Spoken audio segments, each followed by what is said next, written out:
গোলাঘাট জিলা সমিতিৰ আজি চতুৰ্থ বাৰ্ষিক অধিৱেশন আৰু এই অধিৱেশনৰ মুকলি সভা খুব গাম্ভীৰ্যপূৰ্ণভাৱে ইয়াত অনুষ্ঠিত কৰি বিশেষকৈ গোলাঘাট জিলাৰ সমাজ জীৱনৰ সাংস্কৃতিক জীৱনৰ যিসকল বলিষ্ঠ ভূমিকা পালন কৰি আহিছে সেইসকলক ইয়ালৈ আমন্ত্ৰণ কৰি আনি যি গাম্ভীৰ্যপূৰ্ণ কাৰ্যসূচী অনুষ্ঠিত কৰিলে। All India journalist union Golaghat জিলা সমিতিৰ সভাপতি সম্পাদক প্ৰমুখ্যে প্ৰতিগৰাকী কৰ্মকৰ্তাক আন্তৰিক ধন্যবাদ আৰু কৃতজ্ঞতা জনাইছোঁ। All India journalist union Golaghat জিলা সমিতিয়ে বিশেষকৈ এটা বাৰ্তা দিয়াৰ প্ৰয়াস কৰিছে। আমি প্ৰত্যক্ষ কৰিলোঁ যে প্ৰকৃতি জীৱ জগতৰ প্ৰতি বিশেষ ভূমিকা পালন কৰা সৰুপথাৰ মহাবিদ্যালয়ৰ অধ্যক্ষ এগৰাকী বিশিষ্ট লেখিকা সমাজকৰ্মী ডক্টৰ প্ৰাপ্তি ঠাকুৰ বাইদেউক ইয়াত আমন্ত্ৰণ কৰি আনি যি জীৱ জগত দৰদী বঁটা প্ৰদান কৰিলে। তেখেতে নীৰৱভাৱে জীৱ জগতৰ বাবে বিশেষভাৱে কাম কৰি আছে, এক মহৎ কৰ্ম সাধন কৰিছে। আমি এনেধৰণৰ কৰ্মসূচীক আমি আন্তৰিক ধন্যবাদ আৰু কৃতজ্ঞতা জনাইছোঁ, আদৰণি জনাইছোঁ।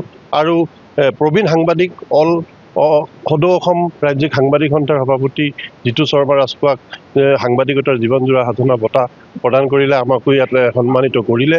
তেনেদৰে গোলাঘাটৰ সমাজ জীৱনত ভূমিকা পালন কৰা বহুকেইজন ব্যক্তিক, ক্ৰীড়াৰ ক্ষেত্ৰখনলৈ সামাজিক ক্ষেত্ৰখনলৈ অৱদান আগবঢ়োৱা বহুকেইজন ব্যক্তিক ইয়াত বিশেষভাৱে সম্বৰ্ধনা জনোৱা হ'ল। আৰু প্ৰতিটো জাতীয় জনগোষ্ঠীয় সংগঠনৰ নেতৃত্বক ইয়াত আমন্ত্ৰণ কৰি, বিশিষ্ট ব্যক্তিক আমন্ত্ৰণ কৰি যি এক অনুষ্ঠান আয়োজন কৰিলে, এই অনুষ্ঠানৰ জৰিয়তে all India journalist union Golaghat জিলা সমিতিয়ে তেখেতলোকৰ যি সামাজিক দায়বদ্ধতা, এই সামাজিক দায়বদ্ধতাকে প্ৰতিপন্ন কৰিলে।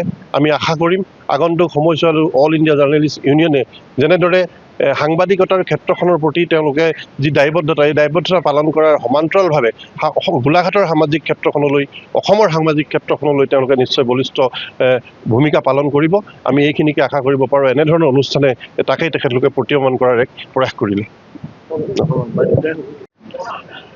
অল ইণ্ডিয়া জাৰ্নেলিষ্ট ইউনিয়ন তথা অখিল ভাৰতীয় পত্ৰিকা মহাসভা গোলাঘাট জিলাৰ যি চতুৰ্থ বাৰ্ষিক অধিৱেশন দিনজোৰা বৰ্ণাঢ্য কাৰ্যকৰী অনুষ্ঠিত হ'ল। ইতিমধ্যে সফল সমাপ্তি ঘটিছে।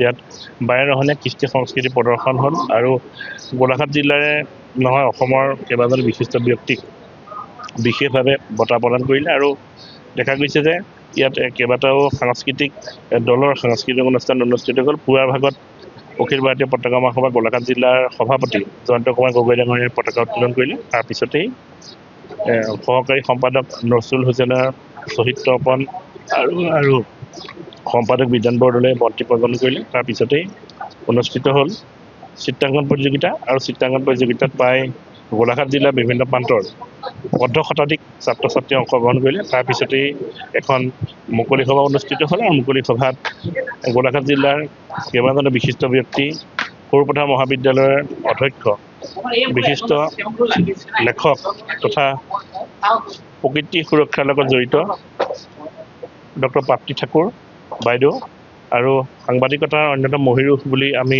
ক'ব পাৰোঁ যে গোলাঘাট জিলাখনৰ এজন জ্যেষ্ঠ সাংবাদিক জিতু শৰ্মা ৰাজখোৱা, তেখেতক সাংবাদিকতাৰ জীৱনজোৰা সাধনা বঁটা, আৰু গোলাঘাট জিলাৰ এজন জ্যেষ্ঠ সাংবাদিক আৰু সংগঠক, বিশেষভাৱে সাংবাদিকক গোলাঘাট জিলাৰ বিভিন্ন ক্ষেত্ৰত সাংবাদিকসকলক উলিয়াই অনা ভূমিকা গ্ৰহণ কৰা দিগন্ত কুমাৰ ভূঞা ডাঙৰীয়াক বঁটা প্ৰদান কৰে। তাৰপিছতেই বিশেষভাৱে সম্বৰ্ধনা জনোৱা হয় বোকাঘাটৰ এজন অন্যতম বিশেষ ব্যক্তি জিতু শইকীয়া, তাৰপিছতেই দেৰগাঁৱত ক্ৰীড়াৰ লগত জড়িত দিগন্ত নাথ ডাঙৰীয়া বিশেষভাৱে সম্বৰ্ধনা জনোৱা হয়। আৰু এইদৰে অখিল ভাৰতীয় পতাকা মহাসভাৰ নতুন সমিতিখনকো সম্বৰ্ধনা জনোৱা হয়। লগতে গোলাঘাটৰ সমাজ জীৱনৰ লগত জড়িত কেইবাজন বিশেষ ব্যক্তিক সম্বৰ্ধনা এনেদৰেই দিনজোৰা বৰ্ণাঢ্য কাৰ্যসূচী অনুষ্ঠানৰ সফল সামৰণি পৰে।